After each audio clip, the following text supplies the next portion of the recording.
Channel SAQ کے معزز دوستوں میں ہوں ثاقب عمر اور آپ تمام دیکھنے اور سننے والوں کو السلام علیکم۔ ناظرین گرامی، آج ہم آپ کو حضرت فضیل بن ایاض اور خلیفہ ہارون الرشید کا ایک سبق آموز واقعہ سنانے والے ہیں۔ ناظرین گرامی، ہماری کوشش یہی ہوتی ہے کہ ہم آپ کو جتنی بھی کہانیاں اور واقعات سناتے ہیں وہ احادیث اور قرآن کی روشنی میں ہوں۔ تو ناظرین گرامی، ہم آپ سے بشدت سے یہ گزارش کرتے ہیں کہ آپ بھی ہمارے ان واقعات اور کہانیوں سے کچھ سیکھنے اور علم حاصل کرنے کی کوشش کریں۔ پیارے دوستوں، ایک دفعہ ہارون الرشید حج کے لیے مکہ معظمہ گیا۔ منام قیام کی پہلی رات تھی۔ اس کا وزیر فضل بن ربیع رات گئے تک خیمہ میں اس کے ساتھ بیٹھا رہا۔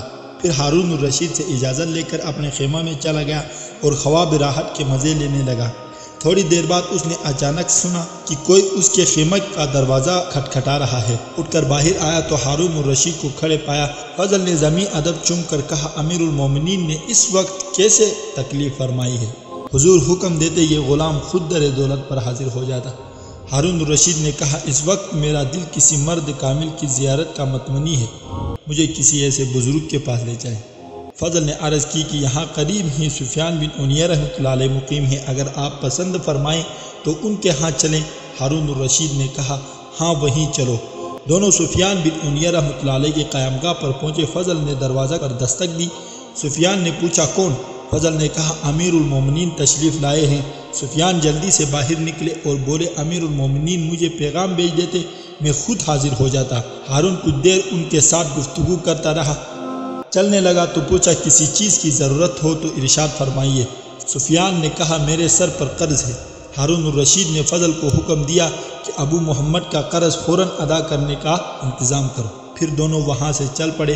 اثناء راہ میں ہارون الرشید نے فضل سے کہا، میرے دل کا اطمینان حاصل نہیں ہوا، کسی دوسرے مرد خدا کے پاس چلو۔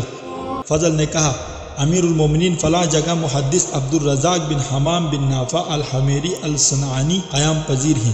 ہارون الرشید نے کہا، چلو انہی کے پاس چلتے ہیں۔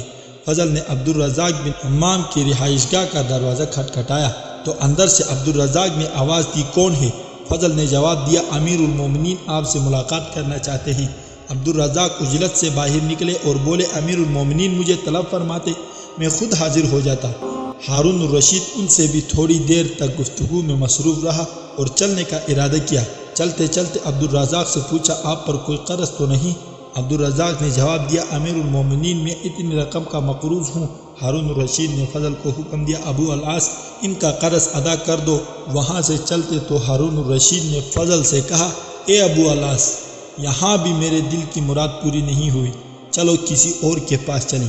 فضل نے عرض کی، امیر المومنین اس طرف فضیل بن ایاض رحمۃ اللہ علیہ مقیم ہیں۔ ہارون الرشید نے کہا، تو آؤ اب انہی کے پاس چلتے ہیں۔ دونوں حضرت فضیل بن ایاض کے خیمہ پر پہنچے۔ اس وقت وہ نماز پڑھ رہے تھے یا بروایت دیگر قرآن کریم کی تلاوت کر رہے تھے۔ جب فارغ ہو گئے تو فضل نے دروازے پر دستک دی، پوچھا، کون ہے؟ فضل نے جواب دیا، امیر المومنین تشریف لائے ہیں۔ فضیل نے اندر ہی سے فرمایا، یہاں امیر المومنین کا کیا کام؟ ان سے کہو تشریف لے جائے اور میرے مشاغل میں مخل نہ ہو۔ فضل نے کہا، سبحان اللہ، کیا صاحب امر خلیفہ کی اطاعت آپ پر واجب نہیں ہے؟ فضیل رحمۃ اللہ علیہ نے جواب میں فرمایا، میری اجازت تو نہیں ہے، ہاں حکومت کی زور پر اندر آنا چاہتے ہو تو تمہاری مرضی۔ یہ کہہ کر انہوں نے دروازہ کھول دیا اور ساتھ ہی چراغ گل کر دیا تاکہ ہارون الرشید کا چہرہ دکھائی نہ دے۔ ہارون الرشید اور فضل دونوں خیمہ کے اندر داخل ہو گئے اور گپ اندھیرے میں فضیل کو ڈھونڈنے لگے۔ اچانک ہارون الرشید کا ہاتھ فضیل کے ہاتھ سے مس ہو گیا۔ انہوں نے فرمایا، کیا ہی نرم ہاتھ ہے، یہ ہاتھ کتنا خوش نصیب ہوگا اگر قیامت کے دن دوزخ کی آگ سے محفوظ رہے۔ ہارون الرشید نے کہا، اللہ آپ پر رحمت کرے، ہمیں کوئی نصیحت فرمائیے۔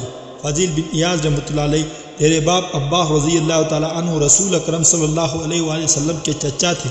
انہوں نے ایک دفعہ حضور صلی اللہ علیہ وآلہ وسلم سے درخواست کی کہ یا رسول اللہ، مجھے کسی علاقے کی حکومت عطا فرمائیے۔ حضور نے کہا، اے عباس، میں نے تمہیں تمہارے نفس پر امیر بنایا، ایسا نفس جو اطاعت حق میں مشغول رہے۔ اس حکومت سے بہتر ہے جس کی ذمہ داریوں کا کوئی شمار نہیں۔ حکومت قیامت کے دن شرمندگی کا باعث ہوگی۔ ہارون الرشید کچھ اور ارشاد فرمائیے۔ فضیل بن ایاز امیر المومنین عمر بن عبدالعزیز رحمۃ اللہ علیہ جب مسند خلافت پر بیٹھے تو انہوں نے رجاء بن حوار رحمۃ اللہ علیہ، سالم بن عبداللہ اور محمد بن کعب القرظی کو بلا بھیجا اور ان سے کہا کہ میں آزمائش میں ڈال دیا گیا ہوں، مجھے کوئی مشورہ دو۔ اے ہارون الرشید، ذرا اپنے گریبان میں منہ ڈال کر دیکھو۔ عمر بن عبدالعزیز رحمۃ اللہ علیہ نے تو خلافت کو آزمائش خیال کیا، لیکن تم اور تمہارے ساتھی اسے نعمت سمجھ کر اس پر ٹوٹ پڑتے ہیں۔ اب سنو کہ عمر بن عبدالعزیز اور سالم بن عبداللہ نے کیا جواب دیا۔ انہوں نے فرمایا، اگر آپ چاہتے ہیں کہ قیامت کے دن عذاب الہی سے محفوظ رہیں تو مسلمانوں میں جو بڑی عمر کا ہے اس کو اپنے باپ کی طرح، جو آپ کی عمر کا ہے اس کو اپنے بھائی کی طرح، اور جو لڑکا ہے اس کو اپنے فرزند کی طرح سمجھیے۔ اسی طرح غیر عورتوں کو اپنی ماؤں کی طرح اور بہنوں کی طرح سمجھیے۔ رجاء بن حوار رحمۃ اللہ علیہ نے کہا، اگر آپ قیامت کے دن حق تعالیٰ کے سامنے شرمسار نہیں ہونا چاہتے تو مسلمانوں کے لیے وہی پسند کیجیے جو آپ اپنے لیے کرتے ہیں، اور جس چیز کو اپنے لیے برا سمجھتے ہیں اسے مسلمانوں کے لیے بھی برا سمجھیے، پھر جب چاہے بے خوف و خطر اپنی جان خالق کے حقیقی کے سپرد کر دیجیے۔ اے ہارون الرشید، اے خلیفہ المسلمین، میں بھی تمہیں اسی دن کا خوف دلاتا ہوں جب بڑے بڑے مضبوط قدم ڈگمگا جائیں گے، اللہ تم پر رحم کرے۔ کیا تمہارے ساتھی عمر بن عبدالعزیز کے ساتھیوں کی طرح ہیں جو تم کو ان جیسا مشورہ دیتے ہیں؟ حضرت فضیل کے ارشاد سن کر ہارون الرشید پر رقت طاری ہو گئی اور وہ اس قدر رویا کہ غشی طاری ہو گئی۔ جب ہوش آیا تو کہا، کچھ مزید فرمائیے۔ فضیل بن ایاز رحمۃ اللہ علیہ، اے ہارون الرشید، میں تیرے اس حسین و جمیل چہرے سے ڈرتا ہوں کہ کہیں دوزخ کی آگ میں جھلس نہ جائے۔ یاد رکھ کہ قیامت کے دن حق تعالیٰ تجھ سے ایک ایک مسلمان کی نسبت سوال کرے گا کہ تو نے اس سے انصاف کیا یا نہیں، یہاں تک کہ اگر کوئی بڑھیا کسی رات بھوکی سوئی ہوگی تو قیامت کے روز وہ بھی تیرا دامن پکڑے گی اور تجھ سے جھگڑا کرے گی۔ بس اس چہرے کو آگ سے بچا سکتا ہے تو بچا، اور زندگی کے لیل و نہار اسی طرح گزار کہ تیرے دل میں اپنی رعیت کے بارے میں کوئی کھوٹ اور کینہ نہ ہو، کیونکہ رسول اکرم صلی اللہ علیہ وآلہ وسلم نے فرمایا ہے کہ جس حاکم نے اس حالت میں صبح کی کہ اس کے دل میں اپنی رعیا کے خلاف کینہ بھرا ہوا ہے، وہ جنت کی بو بھی نہ سونگنے پائے گا۔ ہارون الرشید یہ سن کر زار زار رونے لگا، یہاں تک کہ اسے اپنی سدھ بدھ نہ رہی۔ فضل بن ربی نے حضرت ایاز رحمۃ اللہ علیہ سے کہا، امیر المومنین سے کچھ نرمی پڑتی ہے، آپ نے تو انہیں مار ہی ڈالا ہے۔ ایاز رحمۃ اللہ علیہ نے فرمایا، اے ربی کے بیٹے، ہارون الرشید کو تم اور تمہارے ساتھیوں نے ہلاک کیا ہے، میں نے انہیں ہلاک نہیں کیا ہے۔